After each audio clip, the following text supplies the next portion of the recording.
Police world 2025 വീണ്ടും ഏവർക്കും സ്വാഗതം.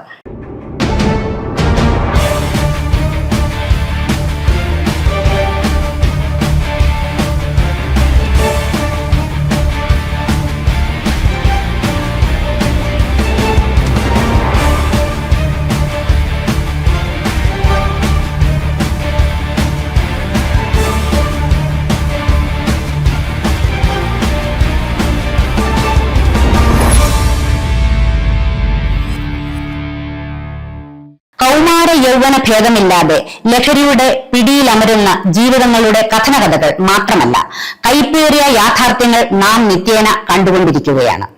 നർക്കോട്ടിക്സ് കൺട്രോൾ ബ്യൂറോയുടെ സ്പെഷ്യൽ പബ്ലിക് പ്രോസിക്യൂട്ടറായി 10 വർഷക്കാലത്തെ സ്തുത്യർഹമായ സേവനം കാഴ്ചവെച്ച കാലയളവിനെ കുറിച്ച് സംസാരിക്കുവാൻ police complaint authority chairman retired ഹൈക്കോടതി justice Shri VK Mohanan sir നമ്മോടൊപ്പം ചേരുന്നു.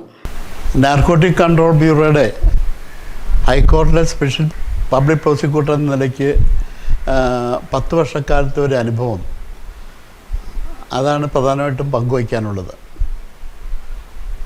ഈ കാലഘട്ടത്തിൽ മയക്കുമരുന്ന് കേസുകളുടെ എണ്ണം വർദ്ധിച്ചു വരുന്ന ഒരു സാഹചര്യമാണുള്ളത്. അപ്പോൾ സ്വാഭാവികമായിട്ടും എന്നോട് ആവശ്യപ്പെട്ട പ്രകാരം NDPS ആക്ടിനെ കുറിച്ച് ചിലത് ഞാൻ പറയാം. 1985 നമ്മുടെ ഇന്ത്യയിൽ സമഗ്രമായിട്ടുള്ള ഒരു മയക്കുമരുന്ന് വിരുദ്ധ നിയമം പാസ്സാക്കുന്നത്. അതുവരെ പല പേരിലും പല വിധത്തിലുള്ള ആക്റ്റുകളും നിയമങ്ങളും എല്ലാം ഉണ്ടായിരുന്നു.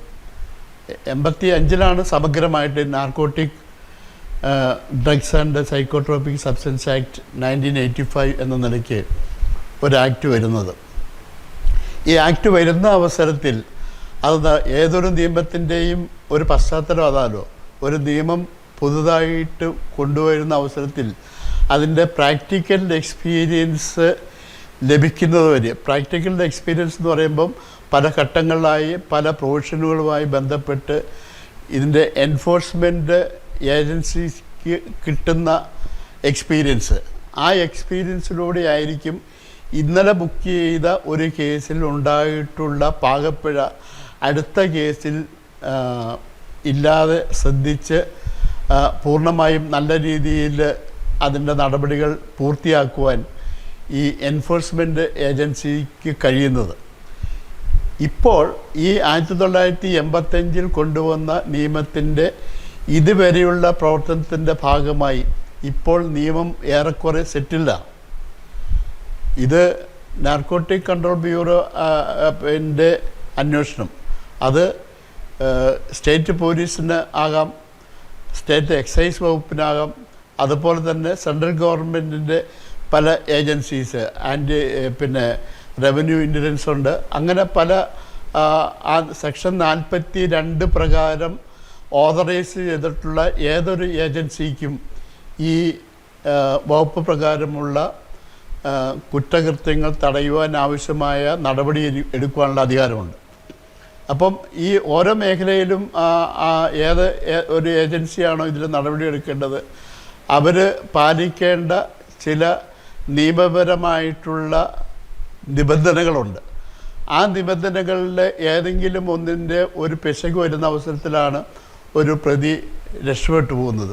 അത് ഈ നിയമം വന്ന സമയത്ത് ഒട്ടേറെ പ്രശ്നങ്ങളുണ്ടായിരുന്നു. ഉദാഹരണമായിട്ട് ഒരു നാർക്കോട്ടിക് കണ്ടുപിടിച്ച് അത് കസ്റ്റഡിയിൽ എടുക്കുന്ന അവസരത്തിൽ പാലിക്കേണ്ട ചില കാര്യങ്ങൾ ഈ ആക്റ്റിൽ പറയുന്നുണ്ട്. അത് പ്രധാനമായിട്ടും ഈ സീസറെല്ലാം നടത്തേണ്ടത് ഒരു ഗസറ്റഡ് ഓഫീസറുടെ സാന്നിധ്യത്തിലായിരിക്കണമെന്ന് നിയമത്തിൽ പറയുന്നുണ്ട്. അപ്പോൾ പലപ്പോഴും നമ്മുടെ പോലീസുകാരോ ഇതിൻ്റെ ആരംഭത്തിൽ നമ്മുടെ പോലീസുകാരോ എക്സൈസുകാരോ അതല്ലെങ്കിൽ സെൻട്രൽ ഗവൺമെൻറ് ഡിപ്പാർട്ട്മെൻറ്റ് ഏജൻസികളോ നടത്തുന്ന അവസരത്തിൽ ചില പാകപ്പിഴകൾ വരാം. അങ്ങനെ വിട്ടുപോയിട്ടുള്ള സംഭവങ്ങൾ ഇഷ്ടം പോലെയുണ്ട്. പ്രധാനമായിട്ടും ഒരു നാർക്കോട്ടിക് NDPS ആക്ട് പ്രകാരമുള്ള ഒരു കേസ് എന്ന് പറയുന്നത് അതിൻ്റെ പ്രധാനപ്പെട്ട ഭാഗം എന്ന് പറയുന്നത് ആ സീസറാണ്. ആ സീസറോടുകൂടി ആ ഒരു ഒഫൻസ് വേണമെങ്കിൽ കംപ്ലീറ്റ് ആയെന്ന് അപ്പം പറയാം. കാരണം ഇതിൻ്റെ പ്രധാനമായിട്ടും കൈവശം വയ്ക്കുക എന്നുള്ളത് തന്നെ ഒരു കുറ്റമാണ്. ആ കൈവശം വയ്ക്കുന്നത്, ആ കൈവശത്തിൽ നിന്നാണ് ഇത് കസ്റ്റഡിയിലെടുക്കുന്നത്. അപ്പോൾ കൈവശത്തിലേക്ക് എങ്ങനെ വന്നു എന്നുള്ള കാര്യങ്ങളെല്ലാം പിന്നീട് അന്വേഷണ വിധേയമാകുന്ന കാര്യമാണ്. അത് എല്ലാ കേസിൻ്റെ അകത്തും വലിയ കാര്യമായിട്ട് അതിനില്ല. ഈ കൈവശത്തിൽ നിന്ന് പിടിച്ചെടുക്കുന്നത് വഴി തന്നെ ആ ഒരു ഒഫൻസ് കംപ്ലീറ്റ് ആവുകയാണ്. അപ്പോൾ അതുകൊണ്ട് തന്നെ ഈ സീഷർ എന്ന് പറയുന്ന അല്ലെങ്കിൽ കണ്ടുകെട്ടുക അല്ലെങ്കിൽ കണ്ടെടുക്കുക എന്ന് പറയുന്ന ആ ഒരു നടപടിക്രമം NDPS ആക്ടിനെ സംബന്ധിച്ചോളം പ്രധാനപ്പെട്ട ഒന്നാണ്. ഇപ്പോൾ അതുമായി ബന്ധപ്പെട്ട് പറയാനുള്ള പ്രധാനപ്പെട്ട ഒരു കാര്യം, നമ്മുടെ മാതാപിതാക്കൾക്കോ അല്ലെങ്കിൽ നമ്മുടെ യുവജനങ്ങൾക്കോ അല്ലെങ്കിൽ നമ്മുടെ നാട്ടുകാർക്കോ ഇത് ഉപയോഗിച്ചിട്ടില്ല, എൻ്റെ മകനോ എൻ്റെ മകളോ അല്ലെങ്കിൽ എൻ്റെ സഹോദരനൊന്നും ഇത് ഉപയോഗിച്ചിട്ടില്ല, അതുകൊണ്ട് എങ്ങനെ ഈ കേസ് നിൽക്കും എന്നുള്ള ചിന്ത പലർക്കും ഉണ്ട്. വാസ്തവത്തിൽ ഉപയോഗിക്കേണ്ട, കൈവശം വെച്ചാൽ മതി. നമ്മുടെ പല കുട്ടികളും ഈ കേസിൽ അകപ്പെടുന്നത് ഉപയോഗിക്കുന്നതിന് പകരം കൈവശം വയ്ക്കുന്നതിൻ്റെ ഭാഗമായിട്ടാണ് കേസിൽ അകപ്പെടുന്നത്. ഒന്ന് കൈവശം വയ്ക്കുക, അതുപോലെ തന്നെ മറ്റ് സംസ്ഥാനങ്ങളിൽ നിന്ന് ഒരു സംസ്ഥാനത്ത് നിന്ന് മറ്റൊരു സംസ്ഥാനത്തേക്ക് കടത്തിക്കൊണ്ടുപോവുക, അതേപോലെ തന്നെ മറ്റൊരു രാജ്യത്തിൽ നിന്ന് നമ്മുടെ രാജ്യത്തിലേക്ക് കൊണ്ടുവരിക, ഇതെല്ലാം ആ ട്രാൻസ്പോർട്ടേഷനുമായി ബന്ധപ്പെട്ടിട്ടുള്ള ഈ സെക്ഷനിൽ പറയുന്ന ഒഫൻസായിട്ട് മാറും. അപ്പോൾ ഉപയോഗിച്ചില്ല എന്ന് പറയുന്നതിൽ അതൊരു നല്ല ഡിഫൻസ് അല്ല. കൈവശം വയ്ക്കുകയോ അല്ലെങ്കിൽ കടത്തിക്കൊണ്ട് വരികയോ ചെയ്തേച്ചാൽ മതി. ഇപ്പോൾ നമുക്ക് ഇതേ പ്രൊവിഷൻ തന്നെയാണ് നമ്മുടെ എക്സൈസ് കേസുകളിലും അബ്കാരി കേസിൻ്റെ അകത്ത് ഇത് തന്നെയാണ്. ജഗദീഷ് ശ്രീകുമാർ ഒരു സ്കൂൾ കുട്ടിയെ ചാരായം കൊണ്ടുപോകാൻ പ്രേരിപ്പിക്കുന്ന ഒരു സംഗതി നിങ്ങൾ ഓർക്കുന്നുണ്ടാവും. അപ്പോൾ അതും ഒരു ഒഫൻസാണ്. ഇപ്പോൾ NDPS ആക്ട് പ്രകാരം കൈവശം വയ്ക്കുന്നത് തന്നെ ഒരു വലിയ കുറ്റമാണ്.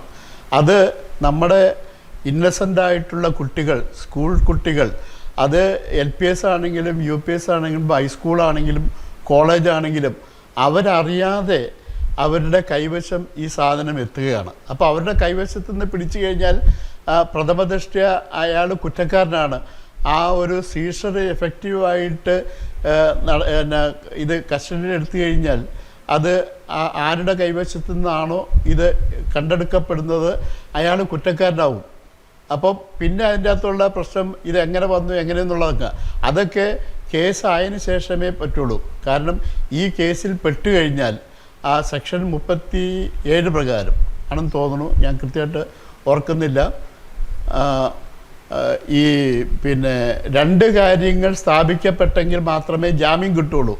അതായത് ഒന്ന്, ഇത് ഇപ്പോൾ കൈവശം വച്ചു എന്നുള്ളതാണ് കേസെങ്കിൽ എൻ്റെ കൈവശത്ത് ഈ പ്രതിയുടെ കൈവശത്ത് ഉണ്ടായിരുന്നില്ല എന്ന് ആ കേസ് ജാമ്യാപേക്ഷ കൈകാര്യം ചെയ്യുന്ന ജുഡീഷ്യൽ ഓഫീസർക്ക് ബോധ്യപ്പെടണം. മറ്റൊന്ന്, ഇങ്ങനെ ഈ പ്രോസിക്യൂട്ടർക്ക് ഭാഗം കേൾക്കുക എന്നുള്ള ഒരു നടപടിക്രമമുണ്ട്. അതേപോലെ തന്നെ ഭാവിയിൽ ഇയാൾ ഇത്തരം കേസുകളിൽ ഇൻവോൾവ്ഡ് ആകില്ല എന്നൊക്കെയുള്ളൊരു അഭിപ്രായ രൂപീകരണത്തിൻ്റെ അടിസ്ഥാനത്തിൽ മാത്രമാണ് ജാമ്യം അനുവദിക്കുകയുള്ളൂ. അപ്പം ഒരിക്കൽ പെട്ടുപോയാൽ ജാമ്യം കിട്ടുക എന്നത് തന്നെ വളരെ വിദൂരമായിട്ടുള്ള ഒരു സംഗതിയാണ്. മറ്റ് ക്രിമിനൽ കേസുകളെ അപേക്ഷിച്ചിട്ട് പല വാദമുഖങ്ങളും നിരത്തി ഒരു പക്ഷേ ജാമ്യത്തിന് അർഹനാണെന്ന് സ്ഥാപിച്ചു കഴിഞ്ഞാൽ ജാമ്യം കിട്ടും. പക്ഷേ ഇവിടെ ഈ കാര്യങ്ങളെല്ലാം ബോധ്യപ്പെടുത്തിയെങ്കിൽ മാത്രമാണ് അത് സെഷൻസ് കോർട്ടിൽ നിന്നാണെങ്കിലും ഹൈക്കോടതിയിൽ നിന്നാണെങ്കിലും അല്ലെങ്കിൽ സ്പെഷ്യൽ കോർട്ടിൽ നിന്നാണെങ്കിലും ജാമ്യം ലഭിക്കുകയുള്ളൂ. അപ്പം ഒരിക്കൽ ഈ കേസിൽ പെട്ടുപോയാൽ ജാമ്യം കിട്ടുക എന്ന് തന്നെ വളരെ വിദൂരമായിട്ടുള്ള ഒരു കാര്യമാണ്. പിന്നെ കേസിൻ്റെ വിചാരണ നേരിടണം. വിചാരണ കഴിയുമ്പോൾ കുറ്റക്കാരനല്ലെന്ന് കണ്ട് വിട്ടാൽ ആയി, അല്ലെങ്കിൽ ആ നിയമം അനുശാസിക്കുന്ന വിധത്തിലുള്ള തടവ് ശിക്ഷ അനുഭവിക്കേണ്ടി വരും. വളരെ പ്രസക്തമായ വാക്കുകളിലൂടെ തന്റെ അനുഭവങ്ങൾ നമുക്കായി പങ്കുവച്ച ശ്രീ VK മോഹനൻ സാറിന് നന്ദി. ലഹരിയുടെ വിഷക്കാറ്റുകളിൽ മയങ്ങി വീഴാതെ പൂത്തുവിടരുന്ന രമ്യ പുഷ്പങ്ങളായി നമ്മുടെ യുവതലമുറ മാറട്ടെ എന്ന് പ്രത്യാശിക്കുന്നു. പുതിയ അറിവുകൾക്കായി ആമീസ് വേൾഡ് 2025 കാണുക. നന്ദി, നമസ്കാരം.